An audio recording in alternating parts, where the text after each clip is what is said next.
Now, reports from the Kenya Data and Health Survey 2014 shows that 1 in every 5 girls between 15 and 19 years of age is either pregnant or already a mother. Many go through psychological torture, which to a great extent is unfortunately perpetrated by adults entrusted to protect them. Andrew Okero visited Greenland Girls in Kajiado, where the school has enrolled more than 80 teen mothers aged between 13 and 20 years of age as a move to keep the girls in school and protect them from stigmatization.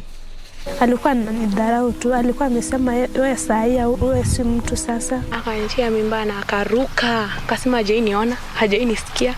Akaniambia jipange na ameniacha katikati ya kitanda, hizi beds za 6x6.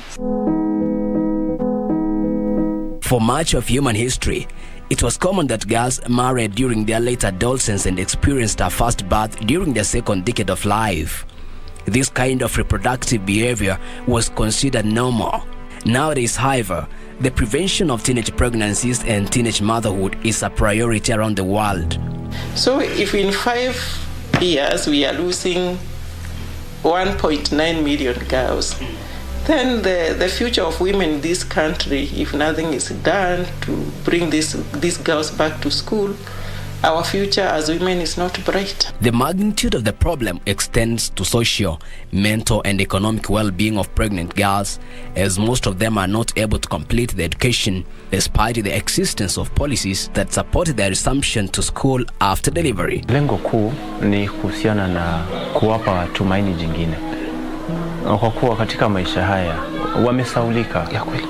Yaliyowatendekea unapata kwamba ni bila hiari yao. According to the United Nations Sexual and Reproductive Agency, every day in developing countries, an estimation of about 20,000 girls younger than 18 give birth.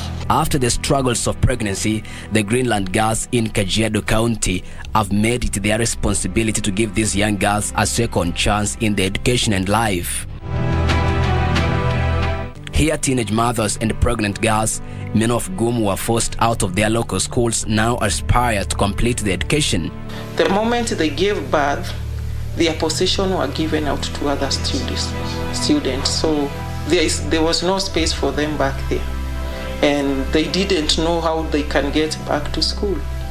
And there are some who told me, yes, I went back to school, but I could not stay there because of stigma and discrimination.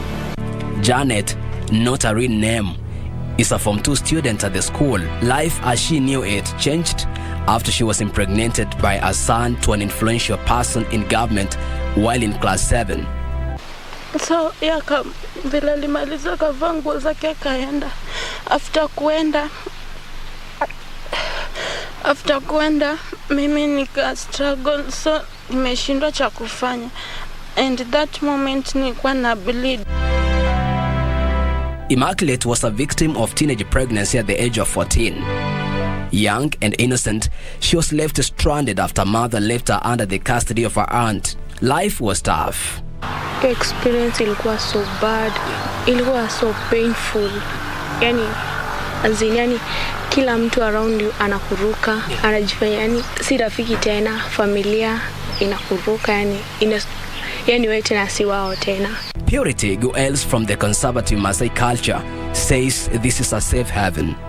Aliposikia hiyo nilikuwa na mimba, hakuwa ilikuwa tu, alikuwa ananidharau tu, alikuwa amesema wewe saia wewe si mtu sasa. The school, which launched the Teen Mothers program in 2018, has had its first cohort finish Form 4 in 2021. Sylvia, who is an alumnus at the school, says the skills she acquired have been of great value to her. I don't know what I would have been if I remained back at home without going back to school.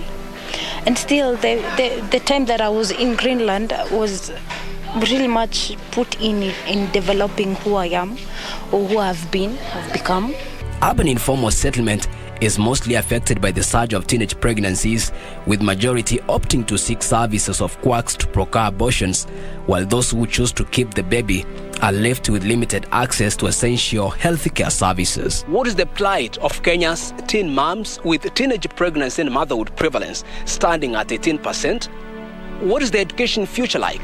what laws have been implemented to address the vices associated with the teenage pregnancies, it is a wake-up call to strike when the iron is still hot and end this scourge. And Okero for Lunchtime News.